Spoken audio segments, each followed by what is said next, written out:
as a running example for today, I want to implement a little game played between Alice and Bob. It's a bit like rock, paper, scissors, but even simpler because there are only two options. So Alice and Bob both have two options. They can either play 0 or 1. And if they played it while being physically in the same room, it would be played just like rock, paper, scissors. So at the same time, they raise their hand and there's one gesture for 0 and one gesture for 1. And depending on what they play, one of them wins. So if they both use the same gesture, both choose 0 or both choose 1, then Alice wins. And if the choices are different, then Bob wins. Now let's imagine that Alice and Bob can't meet in person, but they still want to play the game. So they decide to play it via mail. Email or snail mail, doesn't matter. Of course, we will later implement it on the blockchain using Plutus. But how could that work? So Alice can send a mail with her choice, let's say 0 to Bob. But this, of course, gives a very unfair advantage to Bob, because now he opens Alice's mail and sees she picked 0, and he can simply reply sending 1, and he wins. And of course, if Alice instead picks 1, Bob can simply choose 0. So Bob would always win, at least if he's unfair. So what can we do about that? And there's a very clever trick that's often used in cryptographic protocols, and that's about commit schemes. So the idea is that Alice doesn't reveal her choice to Bob, but she commits to it so that she later can't change her mind. And one way to make that work is using hash functions. I mean, hashes are all over the place in the blockchain world. I mean, we have seen that, for example, addresses, script addresses are just the hash of the Plutus core script.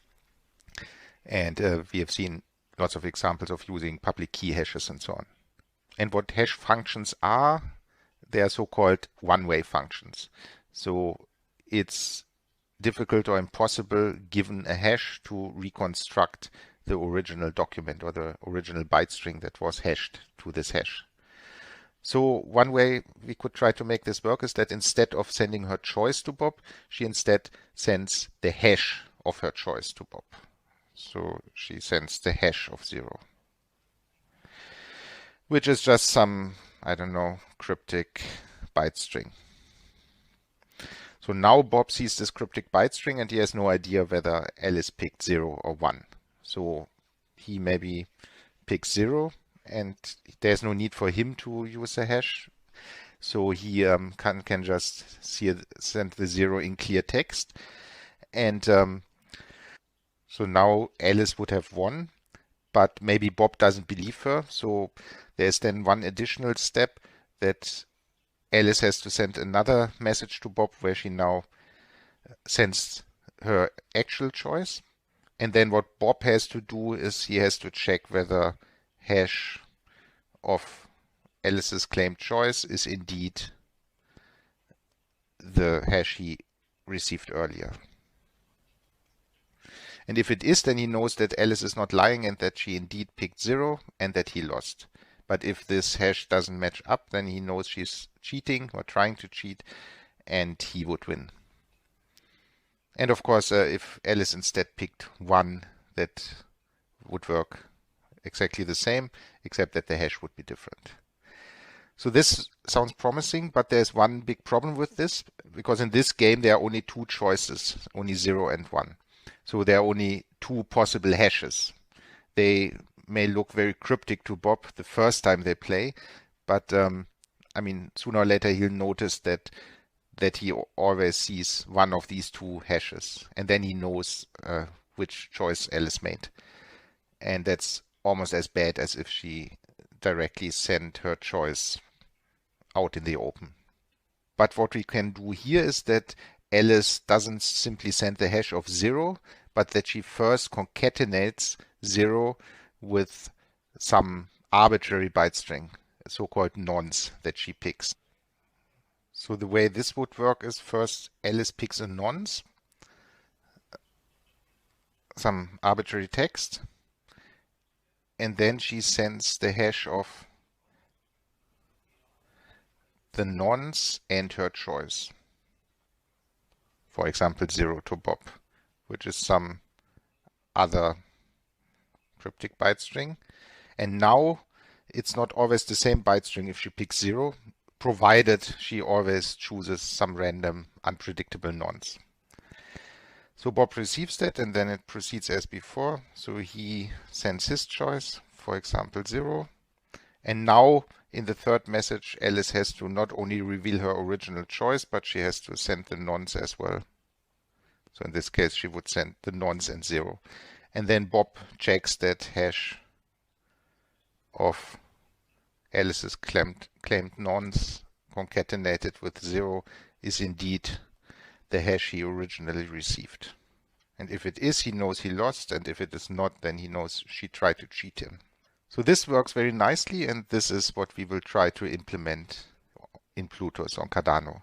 So first we'll use what we have seen so far, and then we'll see how by using state machines the code can be much clearer and much shorter. Now what will this look like?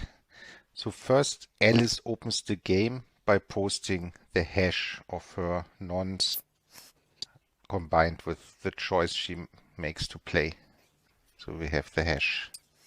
Then if Bob plays along, he will post his own choice. So Bob will play. And now we have the hash and Bob's choice. Let's call it C Bob. If at this point Alice realizes that she has won, depending on Bob's choice, she can reveal her secret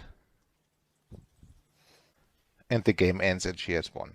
Let's assume that when Alice plays and when Bob plays, they both put down a certain amount of money, and in this scenario where Alice has won, Alice gets Bob's claim and her own back.